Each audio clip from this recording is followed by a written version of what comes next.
President has now agreed that we need to listen to the people.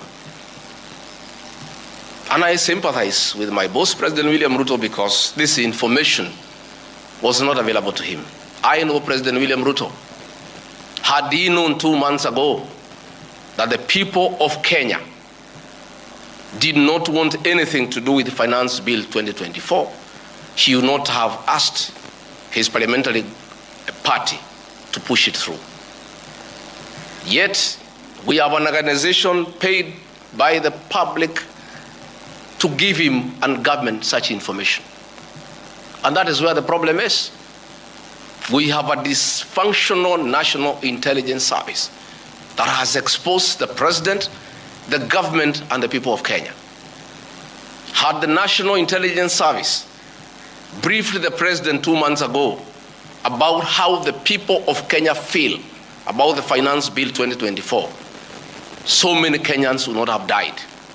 Property would not have been destroyed. Offices would not have been touched. There would have been no mayhem. But they slept on the job. It had to take people to die, property to be destroyed, protests across the country for the president to know the truth of what the people of Kenya feel. Yet, there is an organization paid for by the public to brief the president and the government about the feeling of the Kenyan people. Officers of the National Intelligence Service, officers of the National Police Service have told me in confidence they did not get advance intelligence briefs about the magnitude of the protest in Eldoret, in Kericho, in Nairobi, in Githurai, in Embu, in Nyeri. Since independence, there has been protests around Parliament. Never have protesters invaded and gotten inside Parliament.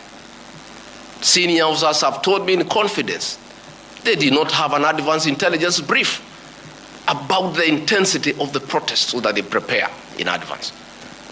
The National Intelligence Service slept on the job. And the problem is simple. The Director General of the National Intelligence Service, Nuruddin Haji, was a junior officer in the National Intelligence Service before he was appointed as DPP.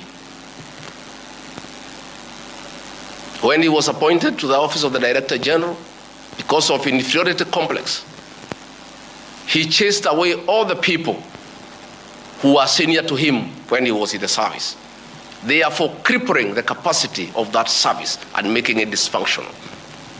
3 directors were chased away and reassigned to desk jobs in ministries across government.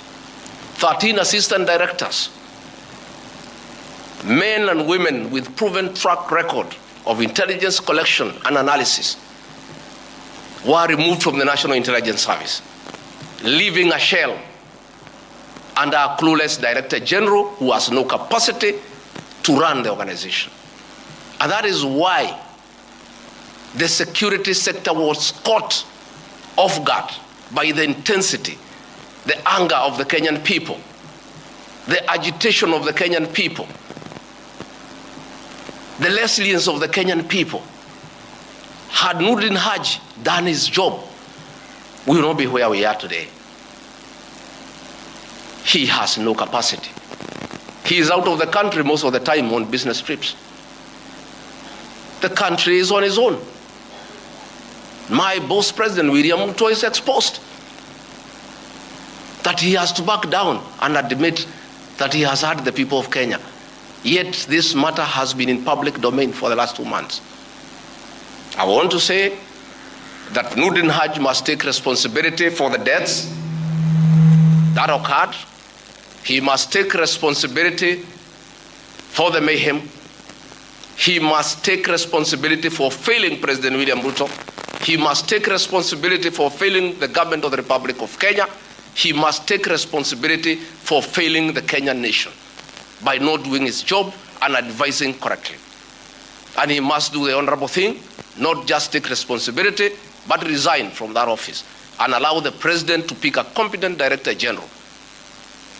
I want to request President William Ruto to consider, as a matter of urgency, to recall the 3 directors who are removed from the service and the 13 assistant directors to come and help reconstruct the service and get sanity back to the National Intelligence Service to serve the president, the government, and the people of Kenya. President William Ruto deserves better. He deserves a director general who knows what he's doing.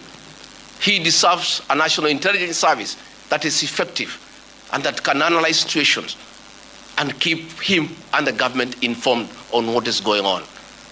It is embarrassing to me as Deputy President that it has taken protests, deaths, mayhem, destruction for the president to know the truth, yet there is an organization charged with that responsibility.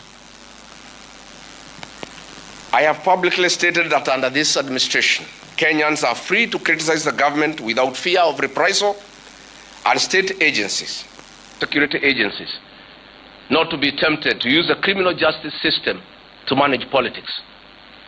Let us manage politics the conventional way, through abductions and extrajudicial killings. Believable that the son of the Honorable Attorney General of Kenya, Justin Bidan Muturi, was abducted at night in a commando style by officers